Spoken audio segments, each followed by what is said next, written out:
विजय सालगोंकर अपने परिवार के साथ पणजी जाता है। होटल में पाव भाजी खाता है। सिनेमा हॉल जाकर परिवार के साथ फिल्म देखता है। बाबा जी का सत्संग सुनता है। वापस आकर सबको सत्संग में सुनी हुई कहानियां भी सुनाता है। जब पुलिस पूछताछ करती है तो विजय और उसका पूरा परिवार बड़े कॉन्फिडेंस से यह बात बताता है। पुलिस हर तरीके से कोशिश करती है, लेकिन हर बार उन्हें यही कहानी सुनने को मिलती है। यह कहानी तो बॉलीवुड फिल्म दृश्यम की है, लेकिन लगभग ऐसी ही स्टोरी और ऐसा ही कॉन्फिडेंस श्रद्धा मर्डर केस के आरोपी आफताब के मामले में भी पुलिस को दिखा। आरोपी आफताब पूनावाला से सच उगलवाने के लिए रोहिणी की फॉरेंसिक साइंस लेबोरेटरी में उसका पॉलीग्राफ टेस्ट किया गया। इस दौरान आफताब ने बड़ी चालाकी से बचने की कोशिश की।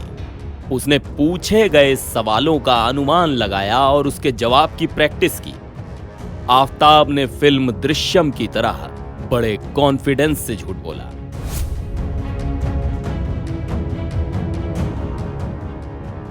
एक जांचकर्ता ने जानकारी देते हुए बताया कि आफताब ने कुछ सवालों के जवाब में कॉन्फिडेंस से झूठ बोला और जांचकर्ताओं को बॉलीवुड फिल्म दृश्यम की याद दिला दी। ब्रेक के दौरान एक पुलिस वाले ने उससे मजाक में पूछ भी लिया कि क्या उसने दृश्यम फिल्म देखी है, जिस पर बस वो मुस्कुरा गया। आफताब का एक बार और पॉलीग्राफ टेस्ट होने की संभावना है, लेकिन अब पुलिस की जांच उसके नार्को टेस्ट पर निर्भर करेगी।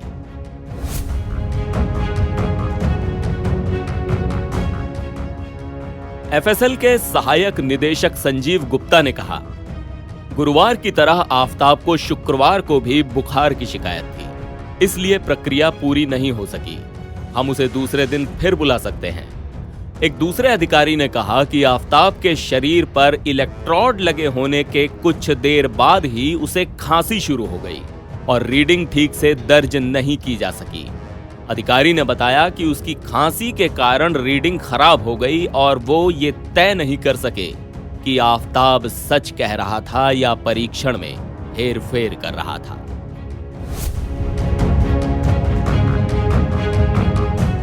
सूत्रों के मुताबिक आफताब ने अपनी live in partner Shraddha Walker के बारे में सवालों के जवाब देते हुए तनाव के लक्षण दिखाए, जिसकी उसने कथित तौर पर हत्या कर दी थी।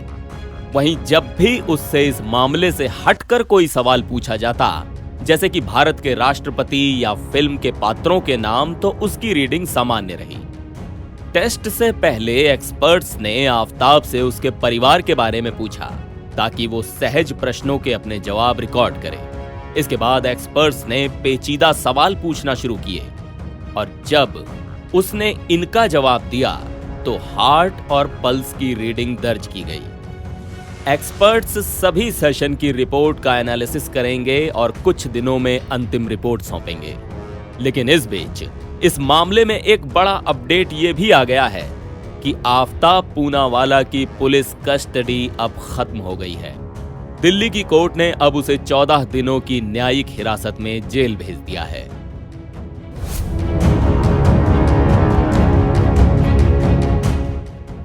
इस बीच पुलिस बद्री नाम के शख्स की भी जांच कर रही है, जो अपनी छुट्टी के दौरान हिमाचल प्रदेश में आफताब और श्रद्धा से मिला था।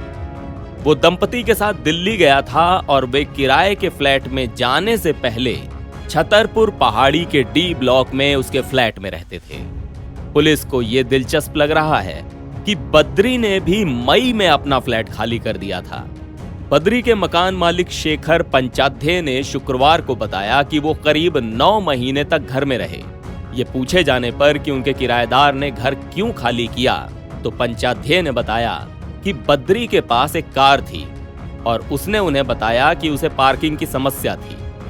फिलहाल पुलिस ने उस गली में लगे कैमरों से सीसीटीवी फुटेज इकट्ठा किए हैं जहां बद्री रहता था, क्योंकि आफताब अक्सर उससे मिलने आता था। एनबीटी ऑनलाइन की रिपोर्ट।